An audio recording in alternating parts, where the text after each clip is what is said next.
Okey, kopi ratu dah. Lagi apa Oh, kurma duha. Kurma duha, ya Allah, ni penting sangat untuk mak ayah saya kat rumah. Dan kolonis. Kolonis ni pun lagi kalau waktu raya kita banyak makan kan.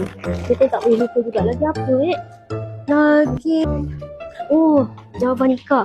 Malam raya nak banyak buat kerja, nak kemas-kemas lengur-lengur boleh ambil ni.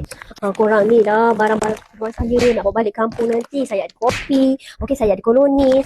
Ni sangat-sangat penting tau kopi-kopi ni buat waktu malam kan. Sebab apa? Kita nak berkacau dodol, nak bakar lemang, nak berkemas malam-malam kan. So memang penting lah ni untuk ahli keluarga saya. Lepas tu kolonis ni, ini bagi saya memang sangat wajib.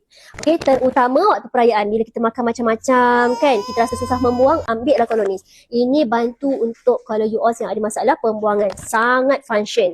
Lepas tu kita ada juga Java Nikah Alls. Kan kita dah penat-penat bekerja, kan berkumpul dengan adik-beradik, dah merewang, dah membawang, dah membakar lemang semua tu, badan lengur-lengur. Sapu dengan ni, insya-Allah. Java Nikah ni dia bukan sahaja lotion panas tau, tapi dia bantu untuk memecahkan you all punya lemak-lemak sedegil.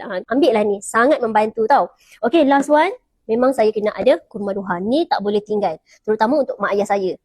Sebab bila kita dah makin berusia ni kan, kadang-kadang kita punya dalaman ni akan ada masalah. So, yang lagi-lagi ada masalah angin, gastrik. So, boleh try ataupun amalkan kurma duha ni. So, ini adalah item-item yang saya nak bawa balik kampung nanti. Korang macam mana pula?